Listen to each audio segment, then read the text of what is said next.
Kapadokya platosunun üzerinde, rüzgarın binlerce yıldır yonttuğu o sert volkanik tüf tabakasının altında, güneş ışığının asla ulaşamadığı bir dünya uzanıyor. Derin kuyu. Resmi kayıtlara göre 1963 yılında evinin duvarını yıkan bir köylünün tesadüfen bulduğu o dar geçit, aslında bir keşif değil, toprağın altına gömülmüş devasa bir korkunun yeniden gün yüzüne çıkışıydı. Sıradan bir tadilat sırasında balyozun vurduğu o son darbe sadece bir duvarı değil, binlerce yıllık dilsiz bir karanlığın kapısını araladı. Duvarın ardındaki boşluktan sızan hava dışarıdaki bozkır sıcağına hiç benzemiyordu. Rutubetli, ağır ve sanki birinin son nefesini içinde hapsetmiş gibi metalik bir kokuydu bu. O gün orada bulunanların bakışları el fenerinin zayıf ışığında aşağıya doğru uzanan sonsuz merdivenlere takılıp kaldı.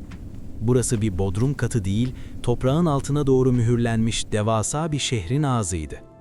Yerin altına doğru inen her basamakta basınç değişiyor, kulaklarda rahatsız edici bir uğultu başlıyordu.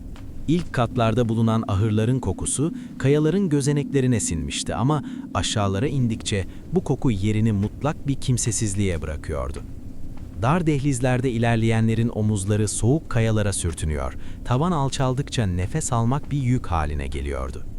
O an kimse farkında değildi ama bu devasa karınca yuvası sadece bir sığınak değil, aynı zamanda dış dünyadan kaçanların kendi elleriyle inşa ettikleri bir hapishaneydi. Derinliğin 4. katına ulaşıldığında devasa silindir taşlar dikkat çekiyordu.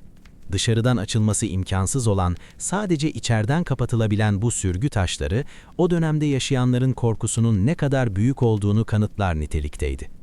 Neden bu kadar derine inmişlerdi? Onları gün ışığından vazgeçirip, hayatlarını zifiri karanlıkta bir fenerin isli alevine mahkum eden o şey neydi? Koridorların köşelerinde aniden beliren nişler, sanki birileri hala orada bekliyormuş gibi gölgelerle doluydu. Rüzgarın üst katlardaki havalandırma bacalarından süzülüp aşağıya ulaşırken çıkardığı ses, bazen boğuk bir çığlığa, bazen de çok uzaktan gelen bir fısıltıya dönüşüyordu.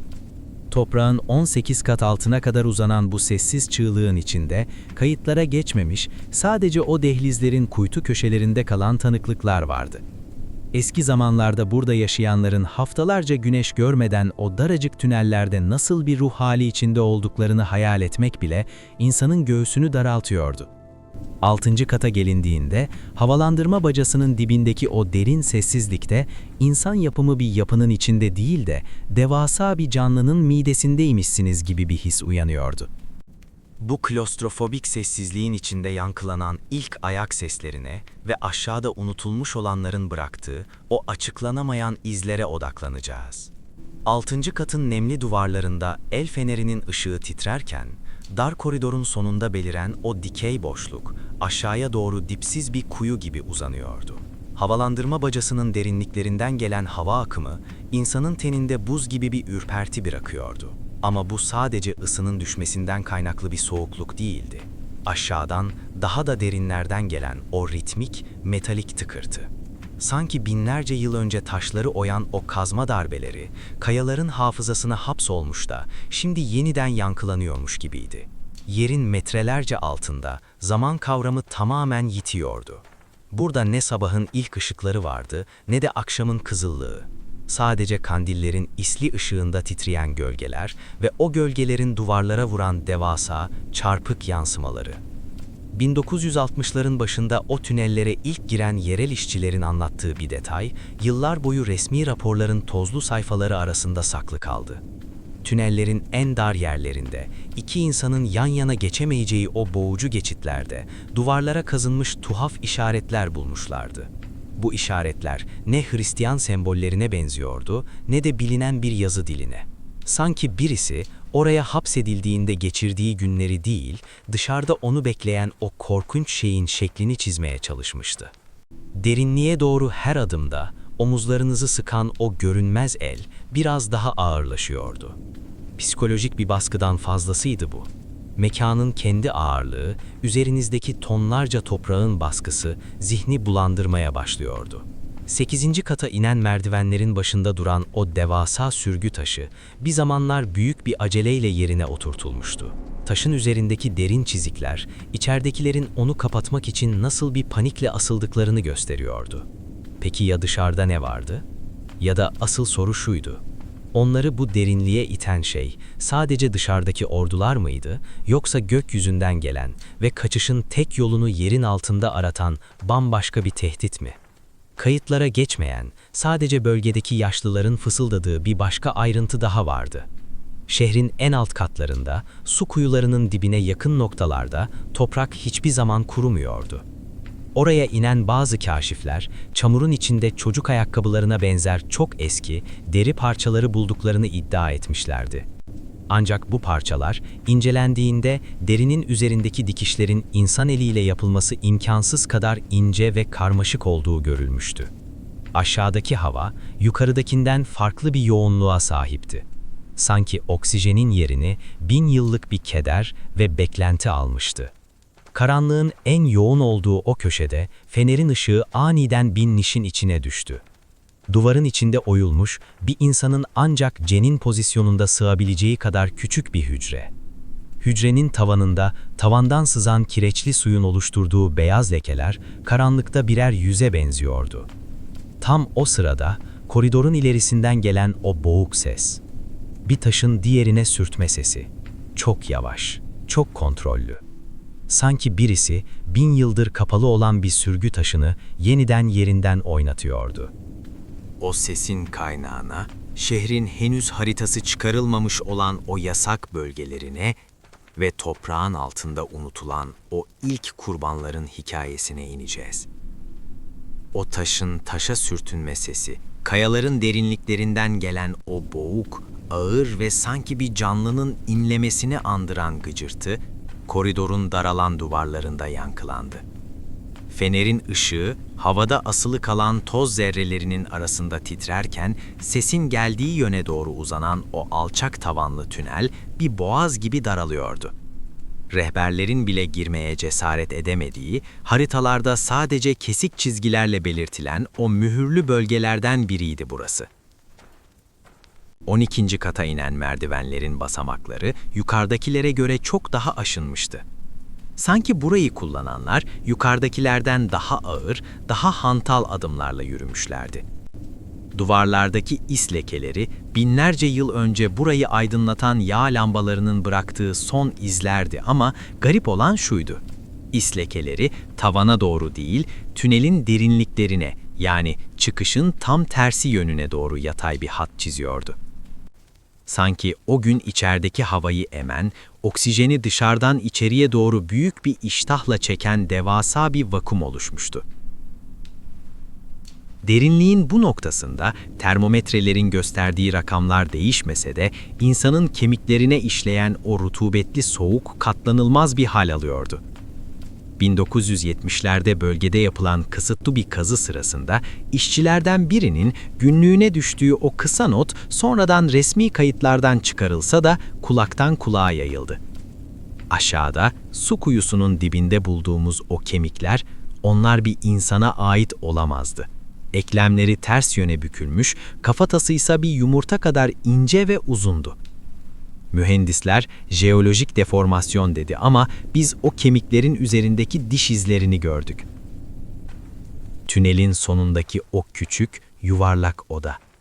Odanın tam ortasında zemine gömülü devasa bir taş disk duruyordu. Diğer sürgü taşlarına benzemiyordu bu. Üzerinde hiçbir tutamak veya itme yuvası yoktu. Sanki bir şeyi dışarıda tutmak için değil, en derindeki o şeyi asla yukarı çıkarmamak üzere oraya yerleştirilmiş bir mühür gibiydi. Tam o diskin başında dururken ayaklarınızın altındaki zeminin hafifçe titrediğini hissediyordunuz. Bu bir deprem değildi.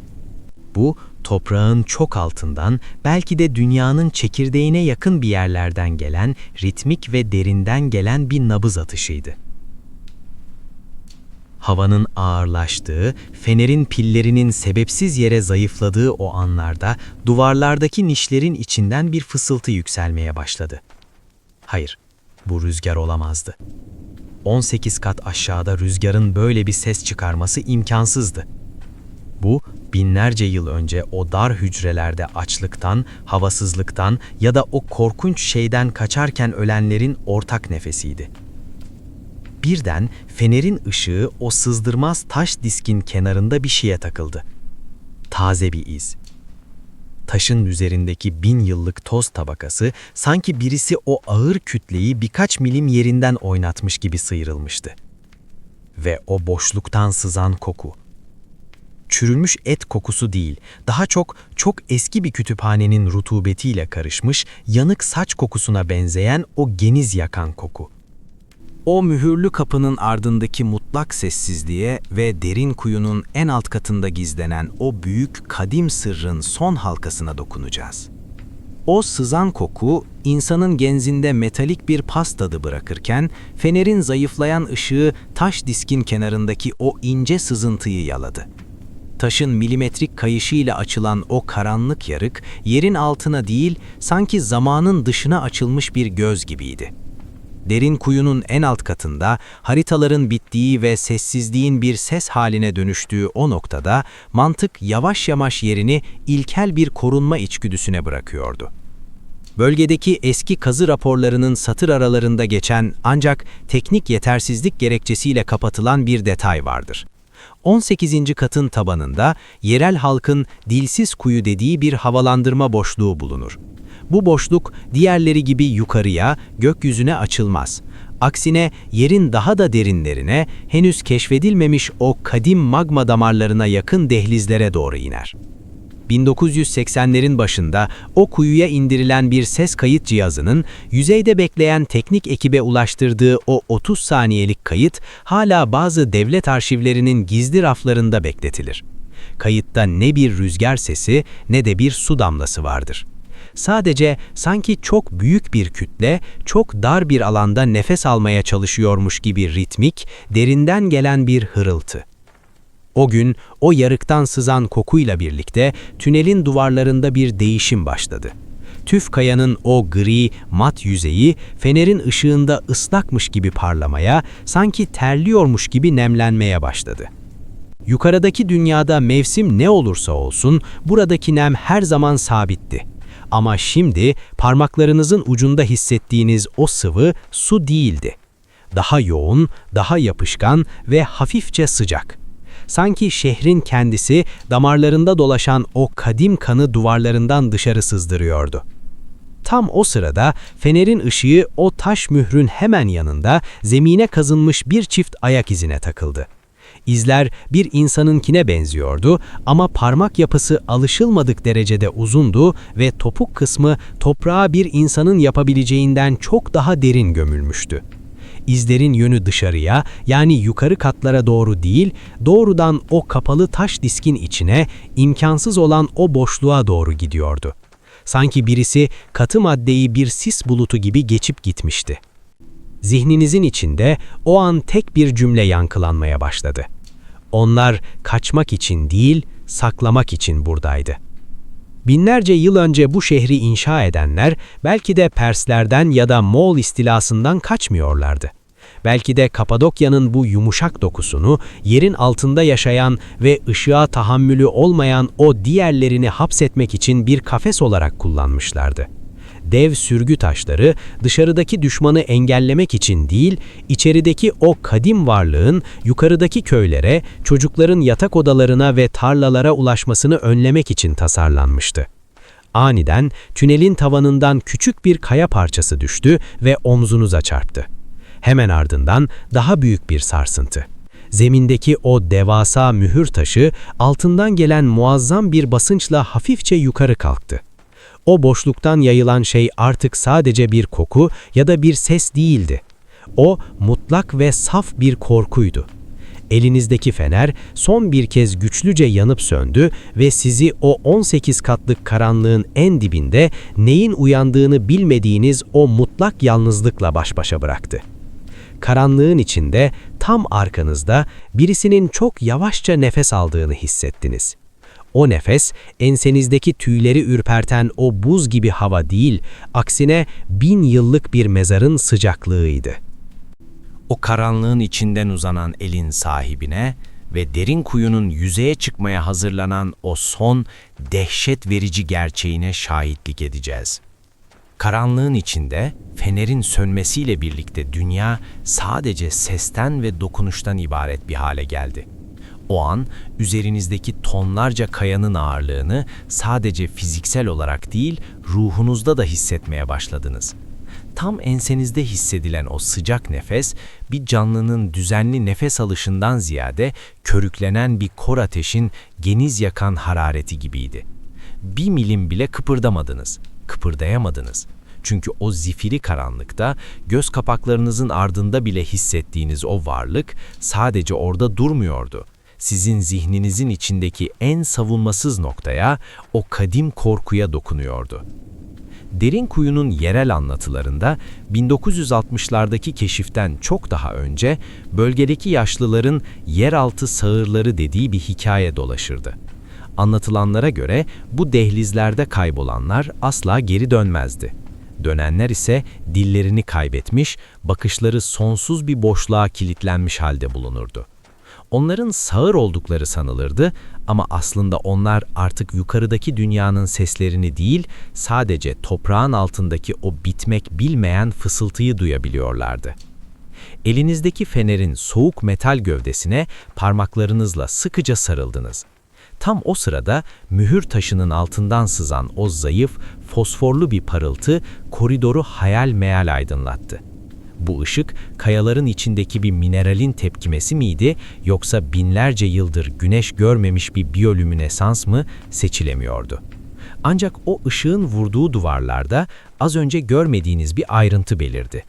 Duvarlar sadece oyulmamıştı, sanki tırnaklarla kazınmıştı. Binlerce elin aynı noktayı yüzyıllar boyunca kanatarak açtığı o oyuklar, yukarıya çıkmak isteyenlerin değil, aşağıya doğru çekilenlerin son çırpınışlarıydı.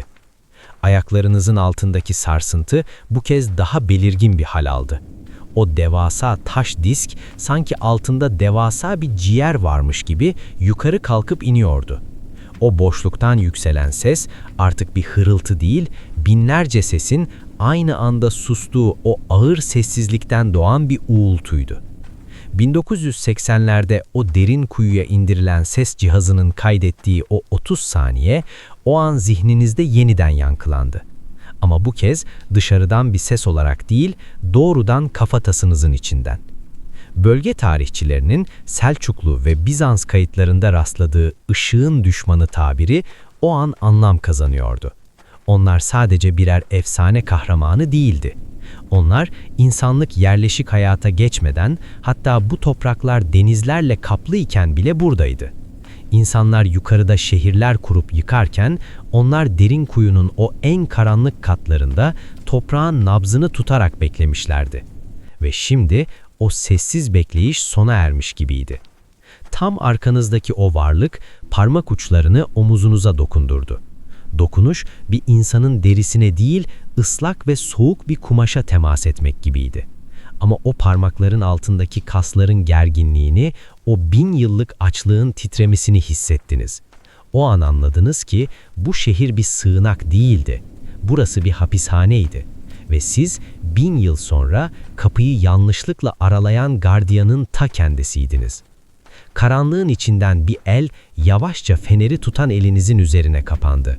Ve o ses binlerce yılın rutubetiyle paslanmış, insan diline benzemeyen ama her kelimesini doğrudan ruhunuzda hissettiğiniz o boğuk fısıltı, "Geldin mi?" dedi. O kadim varlığın yüzünü ilk kez göreceğimiz ve derin kuyunun yüzeye hiç çıkmamış, güneş ışığına hiç değmemiş o en son odasına gireceğiz. O elin buz gibi teması, damarlarınızdaki kanın akışını yavaşlatırken, karanlığın içinden yükselen o soru zihninizde bir ur gibi büyüyordu. Geldin mi? Ses bir gırtlaktan çıkmıyordu. Sanki binlerce yıldır yerin altında biriken o yoğun rutubet, o kükürt kokusu ve o mutlak yalnızlık birleşmiş, tek bir frekansta dile gelmişti. Elinizin üzerindeki o uzun, eklemleri belirsiz parmaklar yavaşça feneri kavradı. Direnmediniz, direnemezdiniz. o an anladınız ki bu derinlikte irade sadece bir yanılsamadır. Burası toprağın üstündeki kuralların geçerli olduğu bir yer değildi. Fener o varlığın elinde yavaşça yukarı doğru kalktı. Titreyen ışık yüzmesi önce zemini, sonra duvardaki o tırnak izlerini ve en sonunda tam karşınızda duran o şeyi aydınlattı. Işık vurduğu an gördüğünüz şeyi zihniniz reddetmek istedi. Bir yüzü yoktu. En azından bizim bildiğimiz anlamda bir yüzü. Derisi tüf kayanın rengine bürünmüş, binlerce yılın basıncıyla parşömen kağıdı gibi incelmiş ve şeffaflaşmıştı. Altındaki damarların gri bir sıvı taşıdığı o titrek ışıkta belli oluyordu. Gözleri yoktu ama size bakıyordu. Boşlukların içinden sızan o karanlık bakışın kendisiydi. O an derin kuyunun neden bu kadar derin olduğunu anladınız. Bu bir sığınak değildi. Bu bir mühürleme operasyonuydu. İlk insanlar bu topraklara geldiklerinde burada yaşayan o ışık görmemişleri gördüklerinde onları yok edemeyeceklerini anlamışlardı. Yapabilecekleri tek şey onları aşağıya, güneşin ulaşamayacağı en uca itmek ve üzerlerine kat kat toprak, kat kat mühür taşı yığmaktı. Derin kuyu bir şehrin adı değil, bir hapishane parmaklığının ismiydi. Varlık o ince ve uzun parmağını az önce hafifçe oynayan o devasa mühürlü taşın üzerine koydu. Taşın üzerindeki o toz tabakası dokunuşuyla birlikte sanki canlanmış gibi hareketlendi. O an fark ettiniz ki o koku, o yanık saç ve rutubet kokusu aslında varlığın kendi kokusuydu. Binlerce yılın açlığı o geniz yakan metalik tatla birleşmişti. Varlık feneri yavaşça yere bıraktı. Işık zemine paralel bir şekilde süzülürken tünelin sonuna doğru uzanan o karanlık boşluğu bir anlığına aydınlattı. Orada o mühürlü taşın arkasındaki o dipsiz karanlıkta yüzlerce, belki binlerce çift benzer parıltının kıpırdadığını gördünüz. Onlar bekliyordu. Mührün tamamen kalkmasını, yukarıdaki o gürültülü ve aydınlık dünyanın kapılarının ardına açılmasını bekliyorlardı. Zihninizin içinde ikinci bir fısıltı daha yankılandı. Bu kez daha net, daha sarsıcı. Kapıyı siz açtınız. Balyozu siz vurdunuz. 1963 yılındaki o duvar ustasının vurduğu balyoz darbesi sadece bir odayı değil, 1000 yıllık bir ateşkesi bozmuştu. Yukarıdaki dünya altında neyi beslediğinden habersiz bir şekilde uyurken, siz burada 18. katın mutlak sessizliğinde uyanan o kadim açlığın ilk tanığıydınız. O karanlık odanın içinden çıkışın imkansızlığına, yukarıdaki dünyanın hiçbir şeyden habersiz devam eden hayatına ve derin kuyunun gerçek, karanlık sonuna doğru ilerleyeceğiz. Gözleriniz o derin boşluktaki yüzlerce parıltıya kilitlenmişken, varlığın elinizden bıraktığı fenerin ışığı son bir kez can çekişerek söndü. Artık sadece siz, o varlık ve toprağın katmanlarını bir kağıt gibi yırtıp gelen o kolektif uğultu kalmıştı. Yukarıda, yüzlerce metre ötede Kapadokya'nın serin rüzgarları vadilerde dolaşıyor, insanlar akşam sofralarında bir sonraki günün telaşını konuşuyordu. Kimse, bastıkları toprağın altında 1000 yıldır hapsolmuş bir açlığın genleştiğini bilmiyordu. Varlık, o şeffaf ve gri parmaklarını yavaşça yüzünüze doğru yaklaştırdı. Dokunuşu, ölmekte olan bir hatıranın soğukluğu gibiydi. Tam o anda zihninizde o güne kadar duyduğunuz tüm sesler sustu. Yerine derin kuyunun en alt katındaki o dilsiz kuyulardan gelen yankı oturdu. Bu ses bir dil değil, bir basınçtı. Onlar yukarıdaki ışığa değil, yukarıdaki gürültüye, yukarıdaki kargaşaya ve en çok da o bitmek bilmeyen yaşam arzusuna talipti. 1963'teki o tadilatın ardından şehri ziyarete gelen arkeologların ve turistlerin hiçbir zaman görmediği, rehberlerin önünden geçerken adımlarını hızlandırdığı o kör tünellerin sırrı aslında buydu. Oraya girenlerin yaşadığı o ani panik ataklar, sebepsiz ağlama krizleri veya kulaklardaki o geçmeyen uğultu sadece klostrofobi değildi. O aşağıdakilerin yüzeye sızan ilk nefesleriydi. Karanlığın içinde omuzlarınızdaki ağırlığın arttığını hissettiniz. Sanki şehir sizi bir misafir olarak değil, bir parça olarak kabul ediyordu. O devasa sürgü taşının altından sızan fosforlu ışık, varlığın silüetini duvarda devasa bir gölgeye dönüştürürken, geride kalan o binlerce gözün tek bir noktaya odaklandığını anladınız. Sizin korkunuza. Çünkü bu derinlikte tek besin kaynağı, yukarıdan getirilen o saf ve işlenmemiş dehşetti. Aniden tünelin çok uzaklarından, belki de 10 kat yukarıdan gelen zayıf bir metal sesi duyuldu.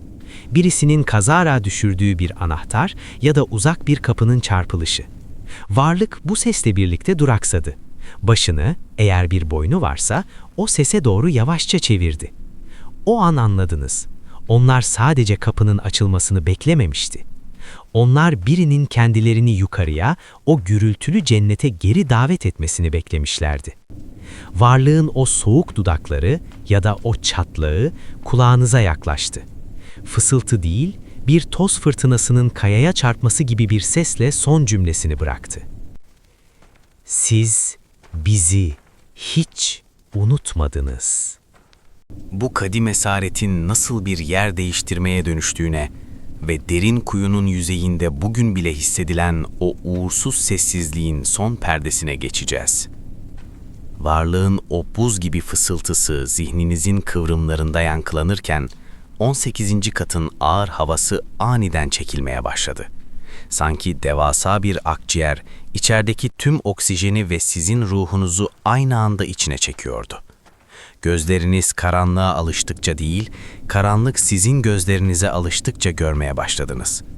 O devasa mühür taşı artık tamamen yerinden oynamıştı. Aralıktan sızan şey bir ışık değil, ışığın tam zıttı olan, her şeyi yutan mutlak bir karaltıydı. O boşluktan çıkanlar, tünelin tavanına ve duvarlarına birer örümcek çevikliğiyle tırmanarak yukarıya, kat kat dizilmiş o labirente doğru akmaya başladılar. Hiç ses çıkarmıyorlardı. Sadece kayaya sürtünen o ince, şeffaf derilerinin çıkardığı hışırtı duyuluyordu. Yanınızdan geçerken size dokunmadılar bile. Siz artık onlar için bir engel ya da bir hedef değildiniz. Siz sadece kapıyı tutan bir mandaldınız ve görevinizi tamamlamıştınız. Yukarıya, güneşin binlerce yıldır ısıttığı o topraklara doğru sessiz bir istila başlamıştı. 1960'lardan bugüne derin kuyunun bazı bölümlerinin neden hala halka kapalı tutulduğunu, neden bazı koridorların sonunun betonla mühürlendiğini o an anladınız. Arkeologlar orada ne bulmuşlardı da üzerini alelacele kapatmışlardı. Yerel halkın gece yarısından sonra havalandırma bacalarının etrafında dolaşmaktan neden imtina ettiğini, o bacalardan gelen seslerin neden sadece rüzgarla açıklanamayacağını şimdi çok daha iyi biliyordunuz. Zihninizdeki o uğultu yavaş yavaş çekilirken, kendinizi 18. katın o ıslak zemininde yapayalnız buldunuz. Varlık gitmişti. Diğerleri gitmişti. El feneriniz yerde son bir gayretle zayıf bir turuncu ışık yaydı. Işığın aydınlattığı o mühür taşının üzerinde artık tek bir toz tanesi bile yoktu. Taş pürüzsüzleşmiş, sanki binlerce yıl hiç yerinden oynamamış gibi mühürlü boşluğuna geri oturmuştu. Ama içerisi boştu. Hücre artık boştu. Yavaşça doğruldunuz, bacaklarınızdaki fer çekilmiş, ciğerleriniz o metalik pas kokusuyla dolmuştu. Yukarıya, gün ışığına doğru giden o binlerce basamağı tırmanmaya başladınız. Her katta o dar koridorlarda yürürken, duvarlardaki nişlerin içinden birilerinin sizi izlediği hissi bir an bile peşinizi bırakmadı. Onlar artık aramızdaydı. Belki bir turistin gölgesinde, belki de toprakların kuytu bir köşesinde güneşin batmasını bekliyorlardı. Yüzeye çıktığınızda Kapadokya'nın o eşsiz kızıl gün batımı sizi karşıladı. Turistler gülüyor, fotoğraf çekiyor, rehberler ezberlenmiş bilgileri anlatmaya devam ediyordu. Kimse aşağıda neyin eksildiğini fark etmemişti. Ama siz kalabalığın içinde yürürken bazı insanların gölgelerinin olması gerekenden biraz daha uzun, biraz daha çarpık olduğunu fark ettiniz. Bazı gözlerin güneş ışığına bakarken olması gerekenden daha fazla acıyla kısıldığını. Derin kuyu artık sadece bir yeraltı şehri değil, aramızda dolaşan o dilsiz karanlığın açık kalmış kapısıydı. Gece çöktüğünde ve rüzgar vadilerde o bildik ıslığını çalmaya başladığında Aslında duyduğunuz şey rüzgar değildi. O 1000 yıl sonra eve dönenlerin toprağın üstünde attıkları o ilk sessiz adımdı. Bugün bile derin kuyunun o derin dehlizlerine inenler bazen arkalarında bir nefes hissederler. Eğer yolunuz oraya düşerse ve en alt katlarda o tuhaf metalik kokuyu duyarsanız sakın arkanıza bakmayın. Çünkü onlar hala birilerinin kendilerini fark etmesini bekliyor. Bu anlatı burada bitiyor olsa da derin kuyunun altındaki o mühürlü odalar hala orada. Dilsiz ve karanlık bir şekilde beklemeye devam ediyor.